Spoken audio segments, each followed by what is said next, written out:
Well, I'm back in the shop again, and I was planning on doing a turning, medium-sized turning, with 3 different patterns, like I mentioned in the last video. But I'm going to have to keep it for a while. The North Carolina woodworkers asked me if I would make a piece for their raffle, on their picnic raffle. So yes, I will. So what I'm going to make is a small turning, not real big, maybe 7-inch bottom. My favorite shape. And I'm going to make an open segment with a missing segment. I like them. Now I know I've made them before, and I've tried to explain them, but I'm going to make one again.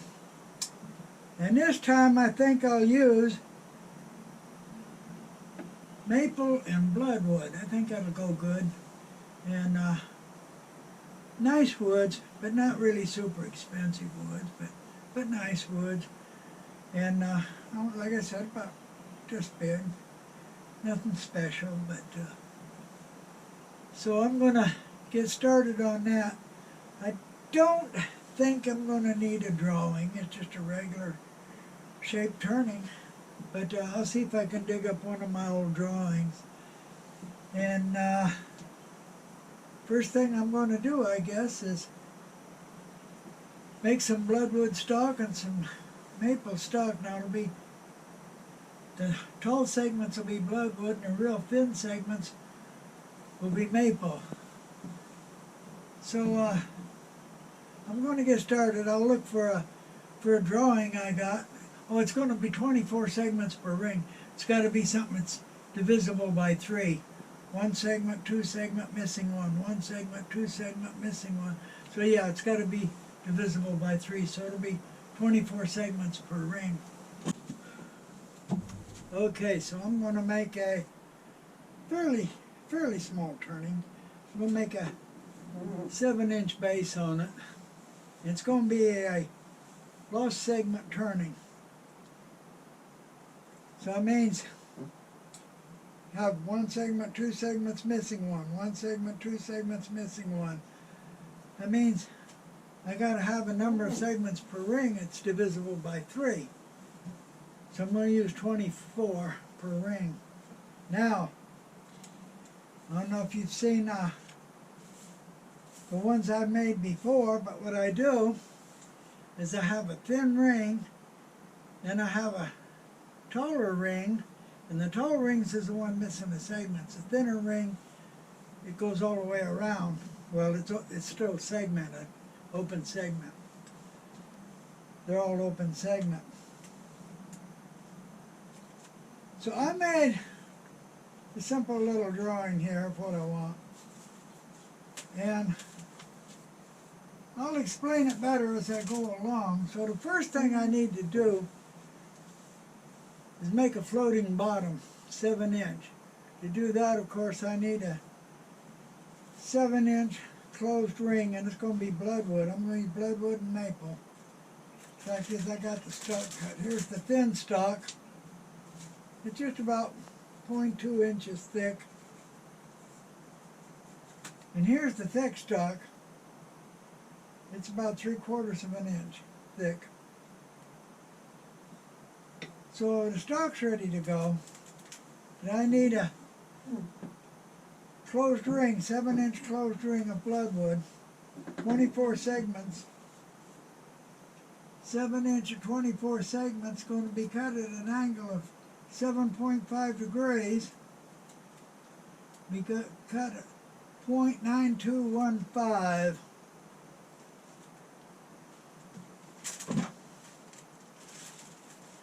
So here it is. 0.9215. So I'm going to go ahead, set my fence up at 7.5. I've already got it marked. I've done 24 segments per ring many times. I'll set my stop block up, and I'm going to cut 24 segments. If you use a glue up, one ring, not half ring glue up, but a full ring glue up, which I do, then you always dry clamp it to check it, make sure it's tight. If it's not tight, there's a gap, you adjust the angle on one piece. Now, my fence is real easy to set the angles. I use a digital angle finder to set the original angles, and I'll mark it. From the pivot point to where I mark, it's about that far, so I can get really close marks on it. And then I sand it with a push stick. I calibrate it with blue painter's tape. That acts as a shim to move it a little bit one way or other till I get it just right. So, normally I get them tight. This one's tight. So I'm going to go ahead and glue it up. Then I'll let it set for 15 minutes. I'll have to flatten one side, glue it onto a faceplate. After I glue it onto the faceplate, we'll start making the floating bottom. The glue's dried on the ring now. I got to flatten at least one side. I think I'm going to go ahead and just flatten both sides while I'm at it. I'm going to use coal jaws. I'm going to put it in the coal jaws, turn it flat, and sand it flat. I think I get it a little bit flatter than I do with the drum sander. And I haven't got anything on the chuck right now yet, so I'm just going to put it in a coal jar, flatten one side, turn it over and flatten the other side. Then I'll be ready to glue it onto a faceplate. I hope this faceplate will fit it. Yeah, it'll fit it good. Homemade faceplate, and it'll fit it. So, go ahead, put this on and flatten it both sides, I think.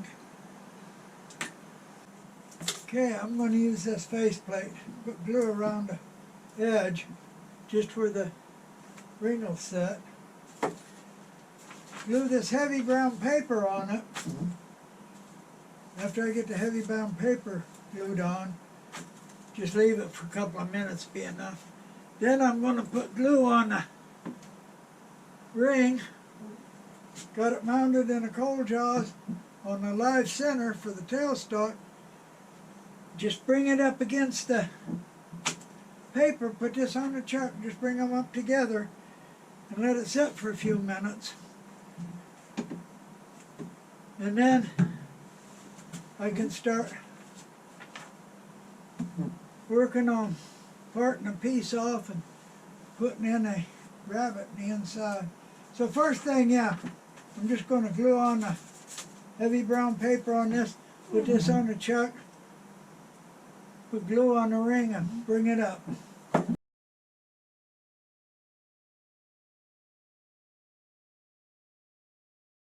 I have to switch cameras. I think I lost one piece of video. This is the old camera. I have to remember how to use it. Anyway, I got it flattened. Got a rabbit put in. Now I'm going to have to cut a piece to fit in here. It's just almost 6 inches. 5 7/8. 5.5 inch piece in here maybe. Should be about right. So I got a piece of tamarind. I polished it. Polished it good. No finish on it. No wax. Just buffed it. Sanded it and buffed it. So I'm going to have to cut a piece to fit in here. So after I cut a circle, don't have to be a perfect circle, just have to fit in and leave some space all around for it to expand into. Okay. I've got to put a spot of glue here and here. The grain running this way, so it moves this way. I got to put a little spot here and here. Glue it in and make sure there's clearance all the way around. And after that little bit of glue dries, then I got to put glue on the edge, a light layer, and glue the piece I cut off back on. So I'm going to go ahead and put a spot of glue on this first. Okay, I got it dry fit right now, just to make sure that it fits good all the way around. And it does. If this was a little bit too high, it wouldn't fit. And if they weren't flat, perfectly flat, it wouldn't fit. So now I'm ready to put glue on it and bring them up together. The base, floating base, is finished. Time to put on the first ring. The first ring is going to be a thin maple ring, according to the drawing here. Just a simple little drawing. Thin maple and a tall bloodwood, thin maple, tall bloodwood, thin maple, tall bloodwood, thin maple, tall bloodwood, and thin maple. Now the thin maple ring, being as how it's a lost segment, one segment, two segment, third one missing, one segment, two segment, third one missing, that means these are going to have to be one short one, one long one, one short one, one long one. I'll explain that better after I put the first row of bloodwood segments on, then I can show it better.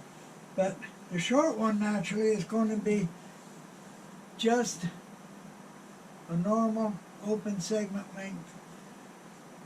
But the long one is going to be open segment length plus a solid segment length of the same diameter, and the angle is going to be the open segment angle plus the solid segment angle.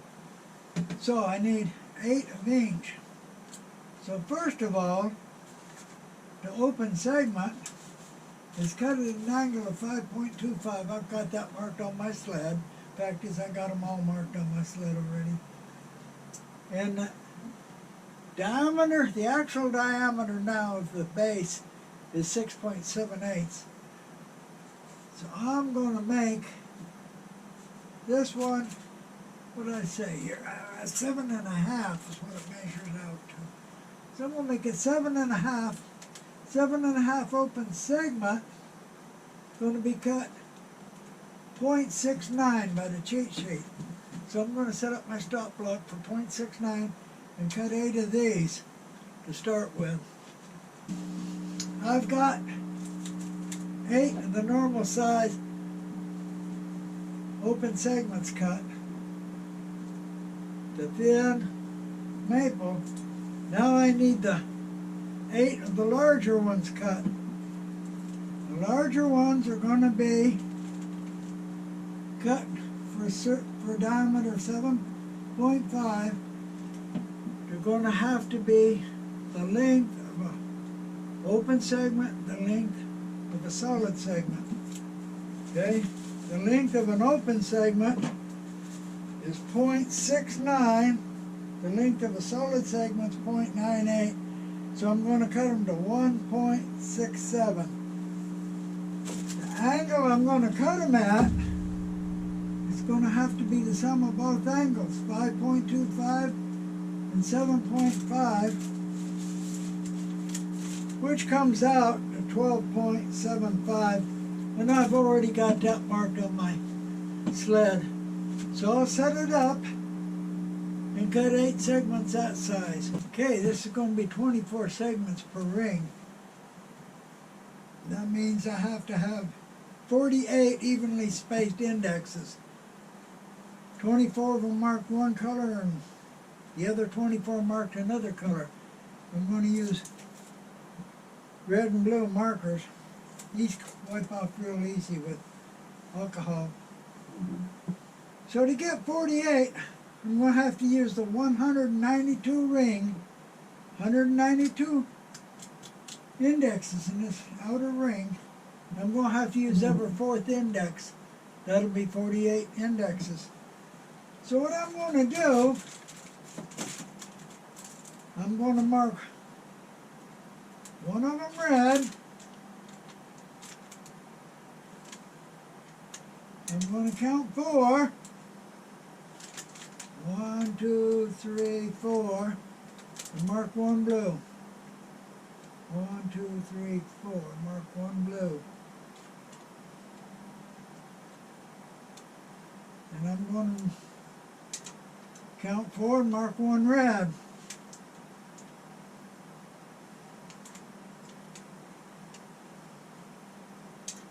And 4 and mark one blue. All the way around. That'll give me 24 of each one. I got my index wheel set up now. 24 red indexes, 24 blue ones.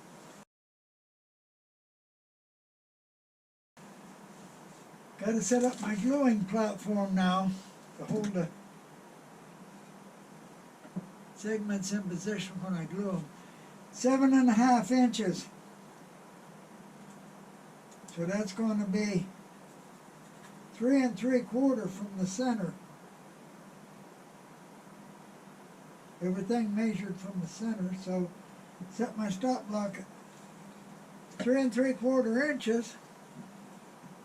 I'll set this up and we'll be ready to glue on some segments. I'm ready to glue on the first ring. I'm going to start with one of the normal size segments. I got it set so I'll glue it right over the top of a joint on this solid ring. I'm going to use the blue segments this time for the first ring. That's so I can glue it right over the top. I got it set. So, first thing is glue on one normal size segment. Light layer of glue. These thin ones are hard to hold on to, I ain't lying. Anyway, light layer of glue on it. Hold it for about 5 seconds.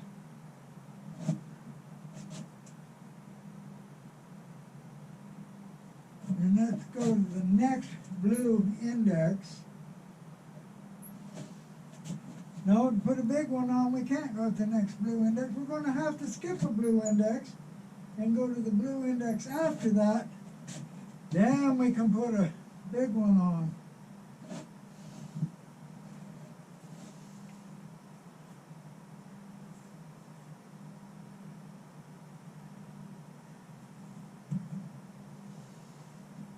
This is the big segment. After I put a row of the bloodwood segments on, I'll explain how the big ones. Okay, let's put it on.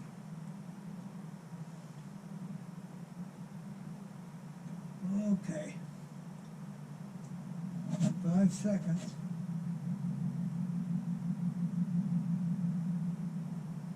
Then we'll go to the next blue index and put it on the normal size segment.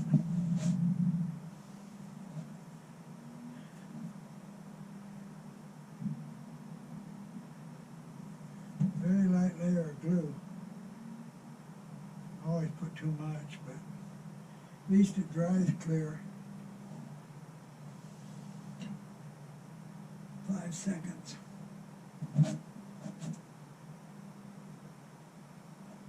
Now, skip one blue index and go to the one after it. Then put on another big one.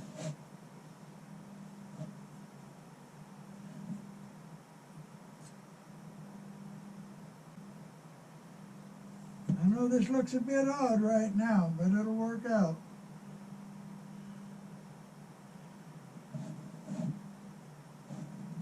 Put this on for 5 seconds.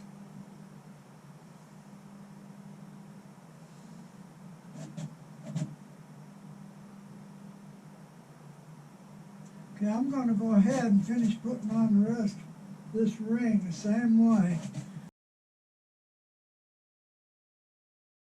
first segment rings on. Does look a bit odd. Small segment, a big segment, small segment, a big segment. 16 segments for a 24 segment ring. So now I've got to put the tall bloodwoods on. So the next ring, I'm going to cut it 8 inches in diameter. So 8-inch open segment, 24 segments, going to be cut at 7.737. Going to be cut, of course, at the open segment angle of 5.25. So I've got it set up. Got the bloodwood. Now I'm going to cut 16 segments for a 24 segment ring. So I'm going to go ahead and cut 16 segments of this bloodwood. Okay, every segment ring's got to be flattened. Even though it's a thin ring and it should be flat because they're all the same thickness, still got to be sanded flat. And it's not quite been 15 minutes, but I don't care. I'm going to go ahead and flatten it anyway. They're not going to come off.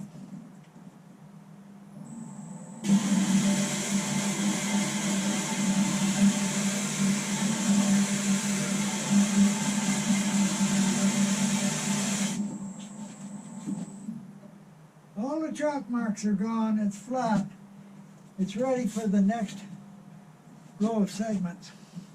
I cut the next row, 16 segments of bloodwood. Got all 16 cut. Got the feathers knocked off, ready to go. I'm going to have to set the stop block for 4 inches from the center for an 8-inch ring. So I'll set the stop block 4 inches from the center.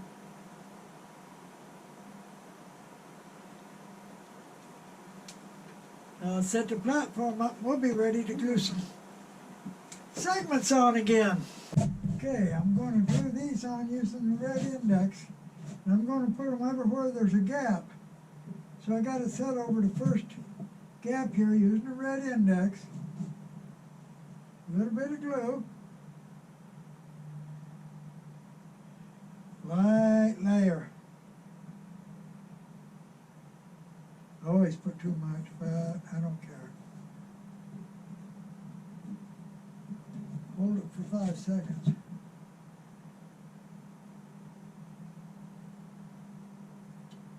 Go to the next red index, and that's over the next gap. We'll glue another one on.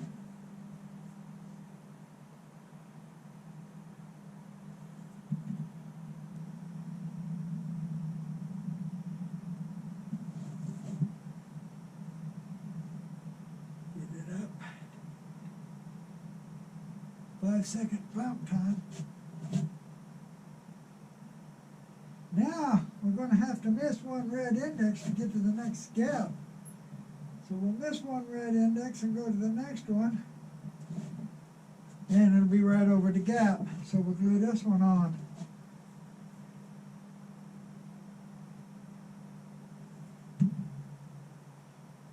This is working out great.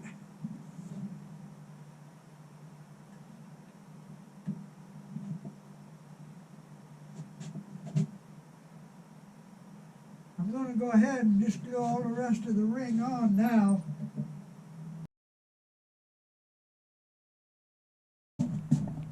Now, we can see it's between these two is a normal gap, normal open segment. But between these two, there's a big gap. It's a normal segment plus the size of a gap. So on this one, all we need is a normal open segment size piece to go there, cover this one. But this one we need a big piece to cover it from here to here, which works out to be the size of a normal open segment plus the size of a normal closed segment. So that's what we're going to cut for the next row. So the next thin row, I'm going to make it 8 1/4 inch row, 8 1/4 inch diameter. So 8 of the segments I got to cut. They're just going to be normal open segment size and angle. We're going to be cut at 0.760. Fact is, I already got them cut. And then the larger ones are going to be 0.760 plus 1.08. And it works out to 1.84. And of course the angle is going to be the sum of the two angles, 12.75. So I got them cut also, ready to go. So now all I got to do is sand that row of bloodwood. Does look odd though, don't it? Okay, you can see that these are just the right size to cover these gaps now. Of course, this is normal size. We're using a blue index again. And I'm going to put a normal size segment over this one.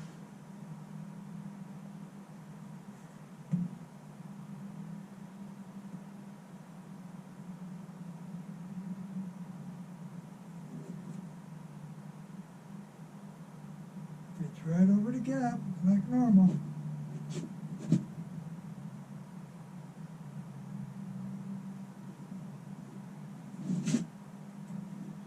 Then I skip one index and go to the next blue index. And this big one should fit right in here, fit on perfect. Yeah, fits it perfect. A little glue on both ends. Don't need glue on the middle of this.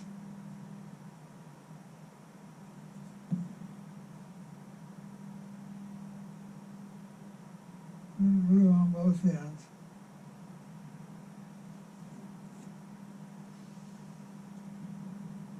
Put it on. 5 seconds.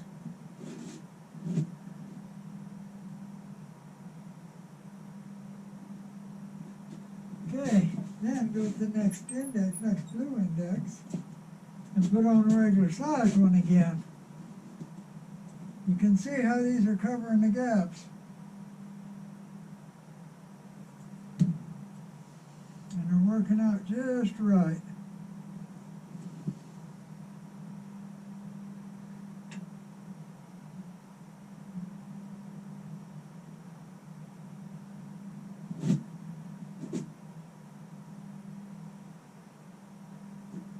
Okay, I'm going to go ahead and finish putting on the rest of this ring. The second ring of maples on.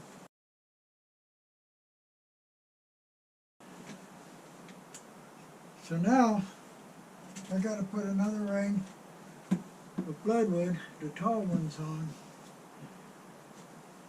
After that, maple, bloodwood, maple, bloodwood, maple. It's all the same, just different size rings, so I'm just going to go ahead and add them on. I started turning the inside a little bit in the bottom. Why? Because it's easy to get to, that's why.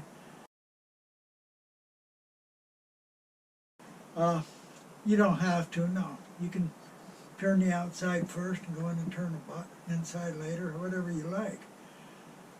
But I'm just going to go ahead and add some rings now. The next bloodwood ring I'm going to put in an 8 1/2 inch. So I'm going to cut them, put them on. I'm going to put the next maple ring on. Will be the whitest spot coming up like it. Then I'll go back down again. So I'm just going to cut and add for a while. All the open segments are on now.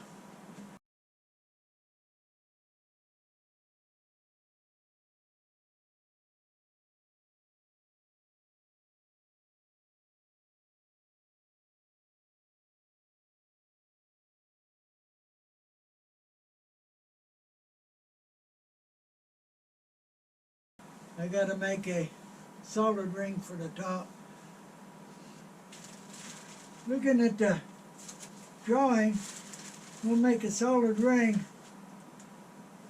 7.5 inch.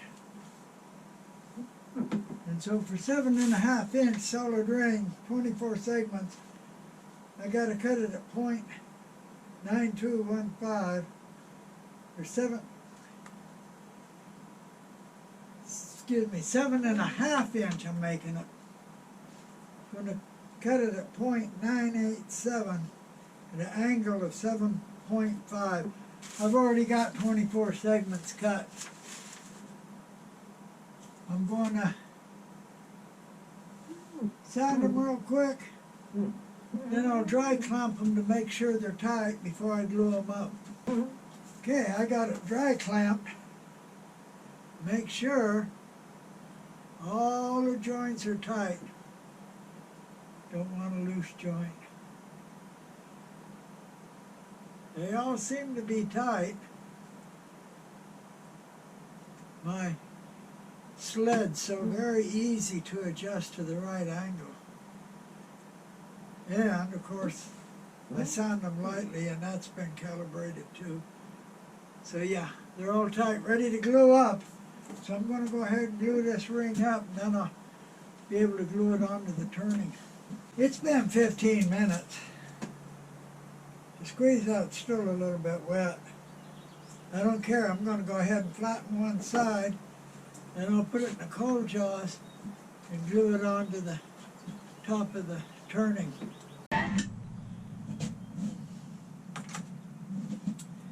Okay, it's flattened on one side. I'm going to put a little bit of glue on each one of these, just a little bit.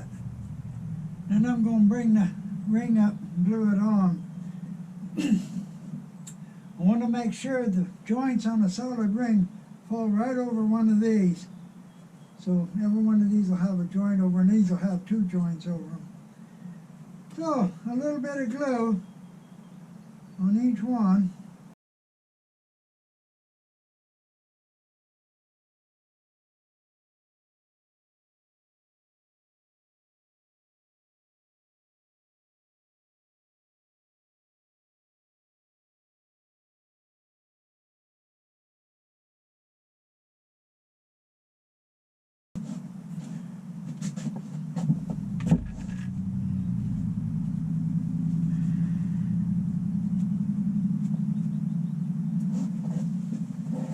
Now just bring the ring up, make sure it's lined up correctly.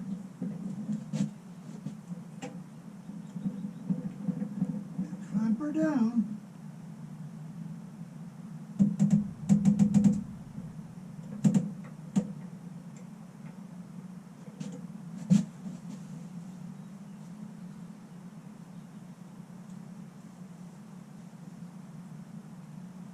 Let her set for a bit, and we'll be ready to finish turning them.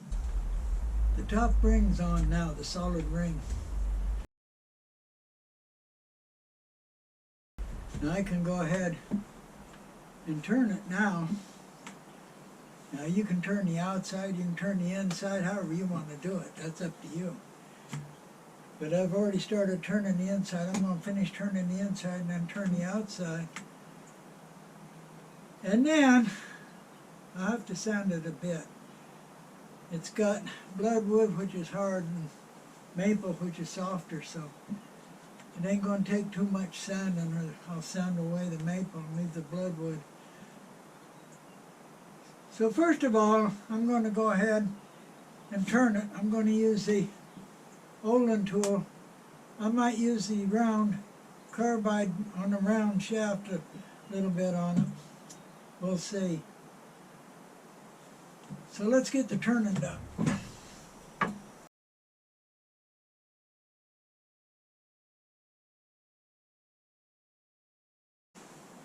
I turned it, I sanded it just lightly. I had to turn it smooth. I sanded it with 220 just a bit. And I sprayed it. I got the top tape so I could mount it on the cold jaws and hold it from the inside with tapered pins. And now I got to remove it from the faceplate. And that's not hard if you just got to find the right spot.